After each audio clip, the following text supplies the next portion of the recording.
They say blood is thicker than water, but sometimes love is thicker than both. That's what I tried to explain to my mother-in-law Eleanor when she called to discuss the annual Christmas gathering at Ashworth Manor, the sprawling family estate that had hosted Montgomery family celebrations for 4 generations. I'm Catherine Montgomery, though I started life as Catherine Parker from a middle-class family in Vermont. Marrying into the Montgomerys meant entering a world of old money, older traditions, and expectations higher than the manor's wrought iron gates. My late husband James had warned me about his family's particular ways, but he'd always protected me from the worst of it. Now, 10 months after losing him to a heart attack, I was learning just how cruel those particular ways could be. "Catherine, darling," Eleanor's voice dripped honey-coated venom through the phone. "About the Christmas gathering. We think it's best if you just bring Thomas this year. Leave the other one at home." My hand tightened on the phone. "The other one has a name, Eleanor. It's Grace, your granddaughter." "She's not my granddaughter," Eleanor snapped, dropping her sugary tone. "She's some Chinese orphan James insisted on adopting. Thomas is our blood, our legacy. Grace is, well, she's your charity project." The words hit like physical blows. Grace, my beautiful 8-year-old daughter who James and I had adopted from China as a baby. Grace, who shared James's love of chess and my passion for piano. Grace, who still cried herself to sleep some nights missing her daddy. "Grace is as much a Montgomery as Thomas," I said, fighting to keep my voice steady. James made that clear in every way possible. "James isn't here anymore," Eleanor replied coldly, "and the Montgomery Christmas celebration is for family, real family. Surely you understand." I glanced at the framed photo on my desk. James and me with our children at last year's Christmas party. Thomas, now 12, grinning with his father's dimples. Grace in her red velvet dress, beaming as she sat on James's lap. We'd looked so happy, so complete. "Actually, I don't understand," I said, "and neither would James." Eleanor sighed dramatically. "Catherine, don't be difficult. The other families are coming, the Ashworths, the Caldwells, the Whitmores. We have traditions to uphold, appearances to maintain." "Appearances," I echoed. "You mean you're embarrassed by your adopted granddaughter?" "Don't twist my words. I'm simply saying that the Montgomery Christmas gathering has certain standards Grace would feel out of place. It's kinder to exclude her." I hung up without responding. My hands shook as I set the phone down, rage and grief warring in my chest. Through the study window, I could see Grace and Thomas in the garden, working on their homework together. They'd grown even closer since losing their father, Thomas becoming fiercely protective of his younger sister. The study, James's study, still smelled faintly of his cologne. I barely touched anything since his death, but now I moved to his desk with purpose. James had always been meticulously organized, especially when it came to family matters. He'd known his mother's prejudices better than anyone. "Sometimes the best defense is careful preparation," he told me once, showing me where he kept important documents. Especially with my family. It took me an hour to find what I was looking for, buried in a folder marked Family Trust, Private. As I read through the papers, my hands trembled for a different reason. James had been more thorough than I'd imagined, more strategic in his planning. The Montgomery family fortune, including Ashworth Manor, wasn't controlled by Eleanor at all. The entire estate had been restructured years ago, placed in a trust with very specific conditions. Conditions that Eleanor either didn't know about or had conveniently forgotten. My phone buzzed with a text from Thomas. "Mom, Grace is crying." She overheard Grandma on the phone. I found him in Grace's room. She was curled up in Thomas's arms, her math homework forgotten on the floor. My brilliant, beautiful daughter looked up at me with tear-stained cheeks. "Why doesn't Grandma want me?" she whispered. "Is it because I'm adopted? Because I'm not really family?" I sat on the bed, gathering both my children close. "Listen to me, both of you. Family isn't about blood. It's about love. Your father knew that better than anyone." "But Grandma says," Grace started.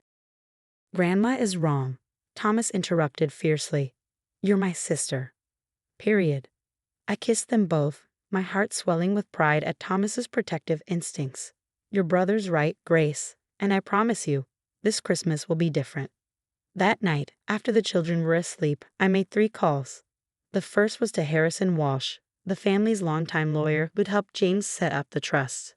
The second was to Aunt Margaret, James's favorite aunt who would always oppose Eleanor's traditional views. The third was to David Montgomery, James's cousin and the only family member who'd openly challenged Eleanor's authority over the years. "It's time," I told each of them. "James left everything in place. We just need to execute the plan." Eleanor's next call came 2 days later. "Catherine, you're being unreasonable. Thomas needs to maintain his connections with the right families. The Whitmore's son will be there. You know they're considering Thomas for their exclusive prep school. You wouldn't want to jeopardize his future over sentimentality." I thought of the trust documents in James's desk, of the carefully laid plans my husband had made to protect both his children. "You're right about one thing, Eleanor. This is about the future, just not in the way you think." "What's that supposed to mean?" "It means I'll see you at the Christmas gathering, with both my children. Catherine and Eleanor, you might want to review the family trust documents before then. Carefully." I hung up, wondering if she could hear the steel in my voice, steel forged by months of grief, anger, and protective love for my children. James had taught me that sometimes the best revenge isn't swift action, but careful preparation followed by perfect timing. The annual Montgomery Christmas gathering was 3 weeks away. Eleanor had no idea that her carefully controlled world was about to shatter like the crystal champagne flutes she was so proud of. Ashworth Manor was a sight to behold on Christmas Eve, its Victorian grandeur enhanced by twinkling lights and elaborate decorations. Snow dusted the manicured grounds like powdered sugar, and through the towering windows, I could see the infamous 20-foot Christmas tree dominating the grand hall. "Remember," I told Grace as we walked up the steps, her small hand clutching mine, "you have every right to be here. You're a Montgomery." Thomas walked on Grace's other side, practically radiating protective energy. At 12, he was already showing signs of becoming the kind of man his father had been. Strong, principled, and fiercely loyal to family. Eleanor met us at the door, her smile brittle as she saw Grace. "Catherine, I thought I made myself clear." "Crystal clear," I interrupted smoothly. "Shall we go in? I believe Harrison Walsh is waiting for us in the library." The mention of the family lawyer made Eleanor's perfect posture stiffen further. "Harrison? Why would he?" "All in good time," I said, ushering my children past her. The grand hall was already filling with guests, the cream of Boston society in designer clothing and family heirlooms. I noticed several people doing double takes at Grace's presence, whispering behind manicured hands. Aunt Margaret swooped in immediately, enveloping Grace in a warm hug. "There's my favorite chess partner.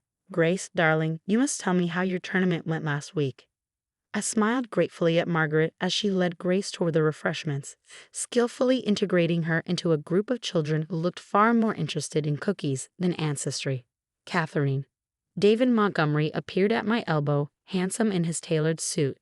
"Everything's ready in the library. Harrison has the documents prepared." Eleanor was watching us suspiciously from across the room, obviously trying to figure out what was happening. She'd spent years cultivating her image as the family matriarch, the keeper of Montgomery traditions. She had no idea that James had spent just as many years preparing for this moment.